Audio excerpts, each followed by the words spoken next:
안녕하세요. 2024년 커말 실기시험에 새롭게 추가되는 스위치 함수에 대해서 공부하는데요. 앞서 첫 번째 연습 문제는 라이트 함수와 같이 사용되는 스위치 함수에 대해서 했고, 이번에는 커말 실기 단골 함수인 위크데이 함수와 같이 사용하는 스위치 함수에 대해 알아보겠습니다. 위크데이 함수는 추주 함수와 짝꿍처럼 나온 함수인데, 위크데이 함수 사용법과 이를 적용한 스위치 함수는 어떻게 쓰는지 배워보도록 할게요. 두 번째 연습 문제는 커말 2급 실기 이론 부분에 나오는 계산 작업 파일에서 논리 시트에 나오는 문제로 풀어보도록 하겠습니다. 여기 있는 주문일을 보고 주문 요일을 찾아서 구하는 문제입니다. 보통 날짜에서 요일을 구하는 방법은 여러 가지가 있는데, 함수를 써서 구할 때는 위크데이라는 함수를 쓰게 됩니다. 위크데이 함수를 쓰게 된다고 해서 바로 날짜에서 무슨 요일 이렇게 요일이 바로 나오는 건 아니고, 요일을 숫자로 표시하는 함수이죠. 는 위크데이 쓰시고, 여기에 날짜를 적어줍니다. 시리얼 넘버라는 건 날짜를 이야기하죠.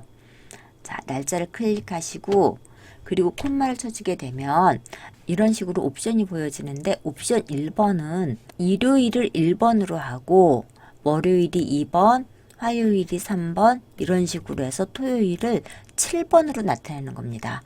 다시 말씀드리면 위크데이 함수는 날짜에서 요일을 추출해서 보여주는 게 아니라 요일을 나타내는 번호로 보여주고 있습니다. 그래서 옵션 2번 같은 경우는 월요일이 1로 나타나고 화요일은 2번, 수요일은 3번 이런 식으로 해서 일요일은 7번으로 나타내는 겁니다. 이렇게 날짜를 요일을 나타내는 번호로 환산해 주는 거, 번호로 표현해 주는 함수를 우리는 위크데이 함수라고 하고, 결국 위크데이 함수를 쓰게 되면 이 자리에 월요일, 화요일이 나타나는 게 아니라 옵션에 따라서 1, 2, 3 에서부터 7까지 보통 표시가 되게 됩니다. 위크데이 함수에서 3번을 쓰게 되면 월요일은 0번으로 나타내게 됩니다. 그리고 화요일이 1번 이런 식으로 나타나기도 하고요. 위크데이 함수의 옵션은 보통 지정이 됩니다. 문제에서는 2번 옵션을 지정을 했네요. 그러면 1번이 월요일이 되는 거죠. 자, 2번 옵션 얘 선택해서 쓰시고, 그러면 이렇게 번호로 환산이 됩니다. 2번 옵션을 썼으니까 월요일이 1번이 되겠죠. 날짜를 잠시 자세한 날짜로 한번 바꿔볼게요. 그러시면 위크데이 함수에 대해서 좀 더 자세하게 잘 아실 수 있습니다. 자, 월요일이 1번 맞고요. 화요일 2번, 그 다음에 수요일이 3번 이런 식으로 해서 일요일은 7번으로 표시가 됐습니다. 자, 이런 걸 우리가 위크데이 함수라고 이야기를 합니다. 자, 이 위크데이 함수의 결과가 이렇게 표시가 됐어요.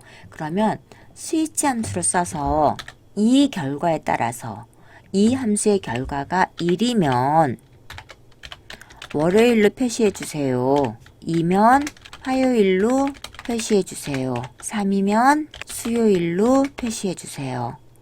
4면 목요일로 표시해 주세요. 5면 금요일, 6이면 토요일,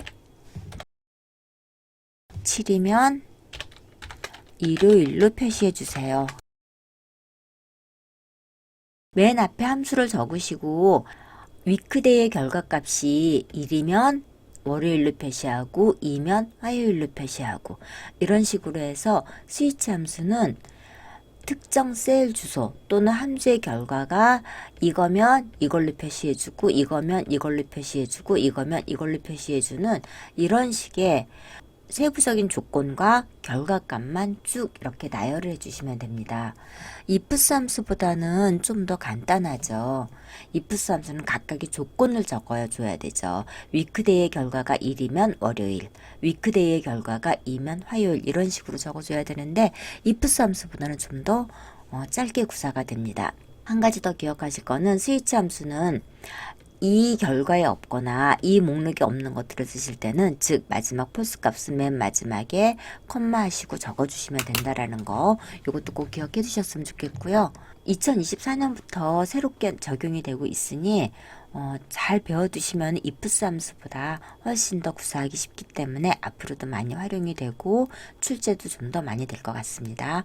오늘은 여기까지 하겠습니다. 수고하셨습니다.